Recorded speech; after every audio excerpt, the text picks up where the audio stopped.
Exercise को continue करते हैं और आज इस लेक्चर के अंदर हम लगाएंगे क्लास 10 मैथमेटिक्स की न्यू एनसीईआरटी का chapter number 9 some applications of trigonometry की एक्सरसाइज 9.1 का क्वेश्चन नंबर 7। और देखिए इस क्वेश्चन के अंदर हमें क्या फाइंड करना है। तो सबसे पहले आप वीडियो पॉज करें, क्वेश्चन की लैंग्वेज को पढ़ें। अगर आपको लैंग्वेज समझ में आ जाए तो आप फिगर ड्रॉ करने की कोशिश करें।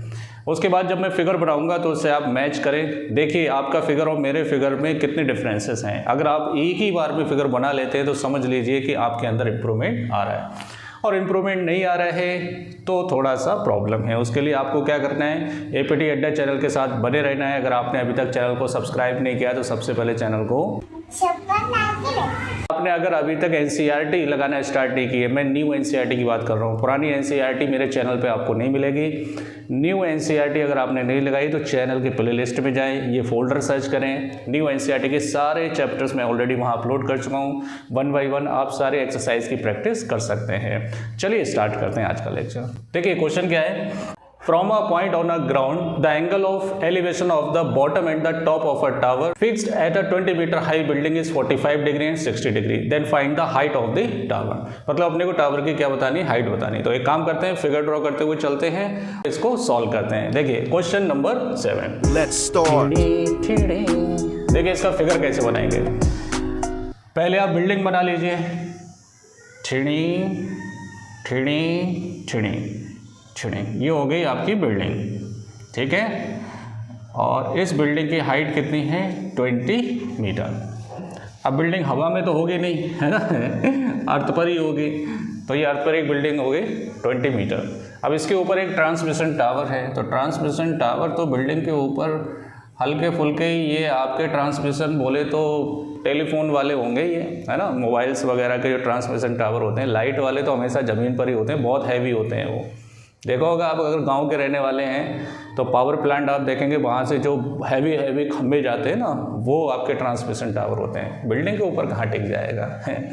इमोशनल होने की ज़रूरत नहीं। चलिए इधर बनाते हैं, ठीड़ी ठीड़ी। ये देखें, टावर को थोड़ा डिज़ाइन दे दीजिए, खचा खचा खचा खचा, ठीड़ी ठीड़ी ठीड़ी ठीड़ी, ये बन गया टावर। और यहाँ पर कोई पॉइंट ले लेता हूँ मैं, ठीक है। ग्राउंड के ऊपर कोई पॉइंट है, इसके बॉटम का एंगल ऑफ एलिवेशन है 45 डिग्री और इसके टॉप का एंगल ऑफ एलिवेशन कितना है, 60 डिग्री, राइट। इसको मैं नाम दे देता हूँ ABCD। तो अपने को फाइंड क्या करना है, टावर की हाइट बतानी है, मतलब CD बताना है। तो इस CD को आप क्या मान लीजिए, H मान लीजिए। देखिए अब अपना फिगर और ये फिगर जो आपने ड्रॉ किया है वो और ये मैच करिए, देखिए कहाँ पर मिस्टेक हुई है। ऐसे ही आप में इम्प्रूवमेंट आ सकता है। अदरवाइज आपको क्या करना है, ज़्यादा से ज़्यादा नंबर ऑफ क्वेश्चंस लगाना है। तो उसके लिए आप डरे नहीं, चैनल के साथ बने रहें, डेफिनेटली आपके अंदर बहुत इंप्रूवमेंट आने वाला है। देखिए गिवन क्या है, गिवन है BC बिल्डिंग है, इसकी हाइट कितनी है, 20 मीटर। अब यहाँ पे दो एंगल है तो आपको θ1 θ2 लिखने की ज़रूरत नहीं है, बस इतना ही काफ़ी है इसके अंदर, ठीक है। टू फाइंड दो अलग अलग थीटा लिखने की ज़रूरत नहीं है। टू फाइंड देखिए अपने को CD फाइंड करना है और इसको आप क्या मान लीजिए, H मान लीजिए। लेट लिख दीजिए या से लिख दीजिए कि मैंने मान लिया कि ये H है। तो बताइए भाई, अगर H निकालना है तो ये वाला ट्राइंगल लूँगा मैं, लेकिन इस वाले ट्राइंगल में तुम्हें बेस पता होना चाहिए या हाइपोटेन्यूस पता होना चाहिए। तो बेस पता करने के लिए ये वाला ट्राइंगल ले लेते हैं सबसे पहले। तो कौन से ट्राइंगल में, आंसर में देखिए, इन ट्राइंगल छोटा वाला ABC कौन सा रेशो लगेगा, रेशो कितने होते हैं, पाकिस्तान भूखा प्यासा, हिंदुस्तान हरा भरा, 6 रेशियोज होते हैं। तो देखते हैं इसमें कौन सा लगेगा। परपेंडिकुलर हमें पता है, बेस लाना है, तो परपेंडिकुलर अपॉन बेस कौन होता है, 10 होता है। तो 10 का रेशियो लगेगा, 10 45 डिग्री इक्वल टू परपेंडिकुलर कौन है, BC, और बेस कौन है, AB।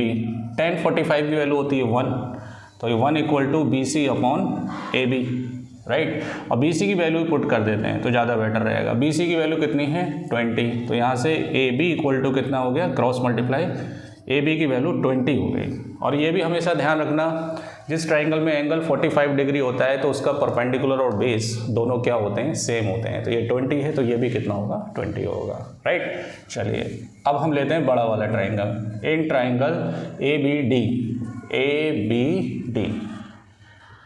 बताइए भाई, ये पूरा एंगल आपका 60 डिग्री है और परपेंडिकुलर हो गया BD और बेस तुम्हें पता है कितना आ गया है, 20 आ गया है।